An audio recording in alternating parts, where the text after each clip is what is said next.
الحمد لله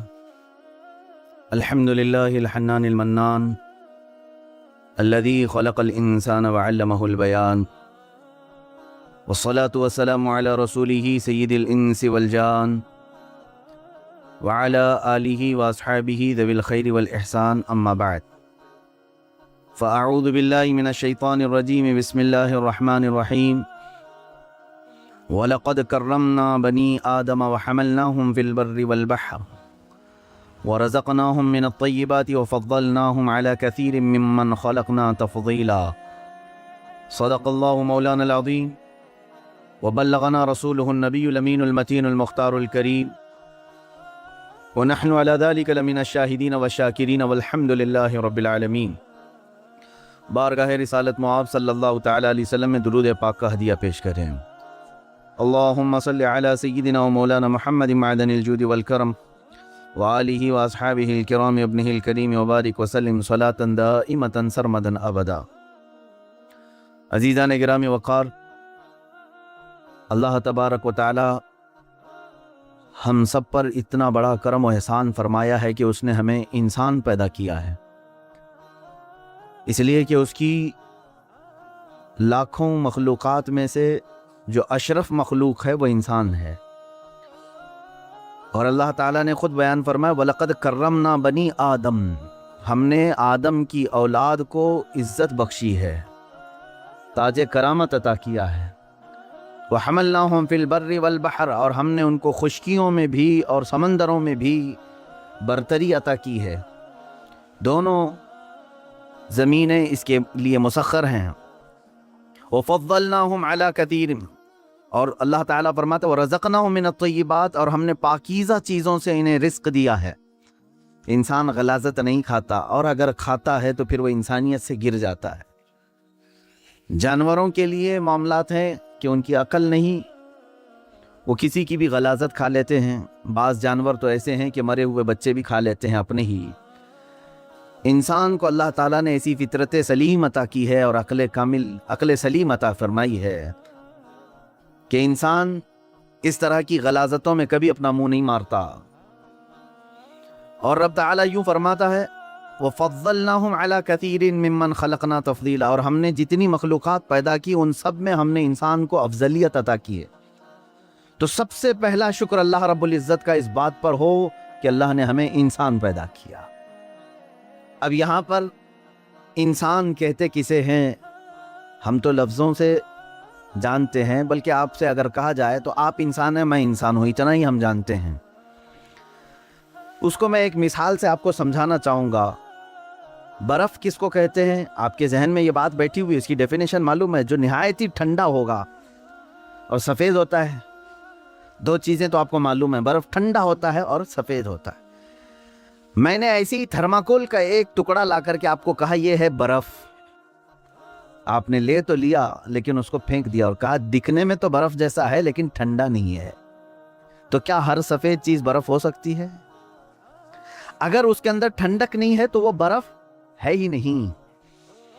تو اسی طرح سے دکھنے والے جتنے چہرے ہیں یہ ضروری نہیں کہ انسان ہی ہوں. اگر اس کے اندر انسانیت نہیں ہے تو پھر وہ جانور سے گر گیا ہے. اب انسانیت کیا چیز ہے میرے عزیزو؟ یہ صرف جسم کا ایک مرکب نہیں ہے، بلکہ اس کے اندر سب سے اعلیٰ قسم کے اخلاق ہونی چاہیے. بعض مقامات ایسے ہیں جہاں انسان فرشتوں سے بھی افضل ہے. وہ اخلاق حسنہ، قدوسی و جبروت. اور شاعر مشرق نے کہا ہے کہ 4 عناصر ہوتے ہیں تو بنتا ہے انسان. وہ 4 عناصر، اس کے اندر قدوسی صفات ہو یعنی نیکیوں کی، اور اللہ رب العزت کے بندے ہونے پر اسے فخر ہو. ان تمام چیزوں کی ملاوٹ کے بعد انسان بنتا ہے. اب یہاں پر میں آپ کو بتانا چاہوں گا کہ صرف دکھنے والا ہی اگر انسان ہوتا تو پھر انسانوں میں اتنی خرابیاں نہیں ہوتی. اللہ تعالیٰ نے جس انسان کی فضیلت بیان فرمائی وہ بہت اعلیٰ ہے. اسی لیے مجھے یہاں بات یاد آتی ہے، میں بات یہاں سے شروع کرتا ہوں. ایک بزرگ تھے، اللہ کے کچھ اولیاء ہیں جو صاحب کشف ہوتے ہیں، وہ ظاہر کو بھی دیکھتے ہیں اور اندر تک کے حالات کو بھی دیکھتے ہیں. یہ حدیث پاک سے ہے. حضور صلی اللہ علیہ وسلم نے فرمایا اتقوا فراست المؤمن فإنه ينظر بنور اللہ. مومن کی فراست سے ڈرو، اس لیے کہ وہ اللہ کے نور سے دیکھتا ہے. یعنی دلوں کے حالات بھی دیکھ لیتا ہے. ایک بزرگ تھے، ان کے پاس ان کے ایک مرید آتے تھے، وہ کہتے کہ حضور دعا فرما دیں. وہ دعا کرتے اللہ تجھے انسان بنا دے. ظاہر سی بات ہے اب اگر میں کسی کو کہوں تو وہ بھی جھلا جائے گا، کیا میں دکھتا نہیں ہوں آپ کو انسان؟ کوئی دوسری دعا کرو. وہ ایک دن دعا کے لیے کہے، انہوں نے دعا کیا. دوسرے دن پھر انہوں نے کہا مرید نے کہ حضور میرے لیے دعا فرما دے. پھر وہ مرشد نے کہا اللہ تجھے انسان بنا دے. تو وہ دوسرے دن جھلا کر کے کہا کہ حضور ہر بار آپ یہی دعا کر رہے ہیں، کیا میں جانور ہوں؟ میں تو انسان ہوں ہی، میرے لیے کچھ اور دعا فرمائے. انہوں نے کہا بیٹھ جا میں تجھے دکھاتا ہوں. انہوں نے اپنے سر سے اپنی ٹوپی اتاری اور اس کی سر پر رکھ دی. جیسے ہی وہ مرید ان کی ٹوپی پہنا تو چیخنے لگا، چلانے لگا اور ادھر ادھر اچھل کود کرنے لگا. لوگوں نے اسے پکڑا. شیخ نے کہا کہ یہ آپ ٹوپی اتار لیں اس کے سر سے. ٹوپی اتار لی گئی. مرشد نے، شیخ نے پھر سے ٹوپی پہن لی. کہا کیوں، کیا بات ہے، کیوں اتنی اچھل کود مچائے تھے؟ اس مرید نے کہا کہ حضور آپ وہی دعا فرمائیں جو آپ تک کر رہے تھے. بتا تو صحیح. لوگوں کو اس نے روتے ہوئے بتایا کہ جیسے ہی میں نے پیر و مرشد کی ٹوپی پہنی تو میرے اعضاء جو ہے کتے کی طرح دکھنے لگے، مجھے جانور جیسی شکل میری نظر آنے لگی. تو میں گھبرا گیا کہ کہیں میں جانور بن تو نہیں گیا. میں نے ٹوپی اتاری تو پھر مجھے ساری جیسی چیزیں تھی ویسی. یہ کیا ماجرا ہے؟ تو پیر و مرشد نے فرمایا انسان بسا اوقات برے کام کرتے کرتے جانوروں جیسا بن جاتا ہے، غلاظت میں اتر جاتا ہے. اور ہے تو حیوان، انسان بھی حیوان ہی سے بنا ہے، حیوان ناطق ہے.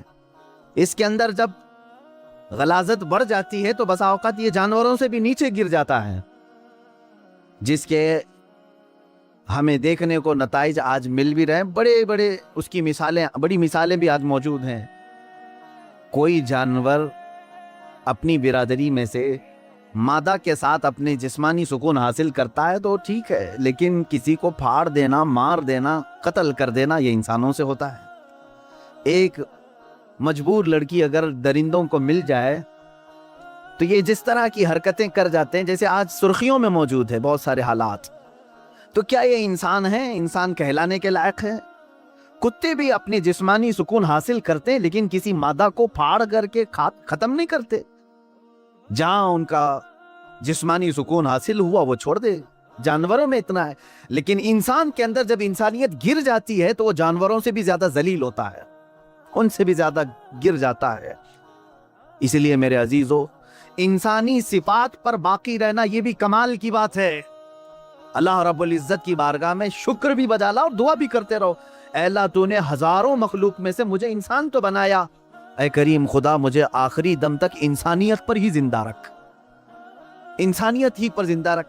اس لیے کہ پہلے کی بہت ساری مثالیں ہماری کتابوں میں یہ بھی ملتی ہیں، کچھ لوگ مر گئے اور مرنے کے بعد ان کے چہرے بدل گئے. کسی کا چہرہ خنزیر کی شکل بن گیا، کسی کا گدھے کی شکل بن گیا. پہلے کی باتیں موجود ہیں، انسانوں کو بنایا گیا ہے، قرآن پاک میں بھی موجود ہے. اللہ تبارک و تعالیٰ نے ایک قوم کو فرمایا کہ کونوا قردۃ خاسئین، تم دھتکارے ہوئے بندر بن جاؤ. وہ پورے کے پورے بندر بن گئے تھے، موسیٰ علیہ السلام کی قوم کے کچھ لوگ. تو انسان کبھی جانور بنتا ہے، یہ کب بنتا ہے؟ جب وہ اپنے اخلاق چھوڑ دیتا ہے. حضور اکرم صلی اللہ تعالی علیہ وسلم سے پوچھا گیا قیامت کے دن سب سے بھاری عمل کیا ہے؟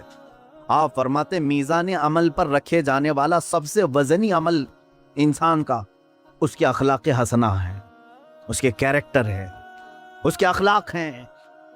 اور اسی لیے ایک بڑے حکیم و دانا ابن رشد تھے، انہوں نے کہا ہے کہ اپنی ایک کیلکولیشن میں انہوں نے لکھ کر کے بتایا. انہوں نے لکھا ایک نمبر لکھا، کہا یہ انسان کو میں 1 نمبر دیتا ہوں. اور پھر ایک 0 لگایا اور کہا اگر علم ہے تو اس کو میں 10 نمبر دیتا ہوں، اگر علم ہے تو میں اسے 10 نمبر دیتا ہوں. پھر 1 نمبر لگایا، کتنا ہوا؟ 100 ہو گئے. کہا اگر اس کے اندر خوبصورتی بھی ہے اور زبان میں نرمی ہے تو میں ایک اور 0 دیتا ہوں، 100 نمبر ہو جاتے ہیں. اور پھر کہا اور 1 نمبر لگا کر کے اگر اس کے اندر اخلاق ہیں تو میں ایک اور 0 اس کو لگا کر دیتا ہوں، 1000 نمبر دیتا ہوں، ایک اور 0. اور پھر کہا کہ اگر علم بھی ہے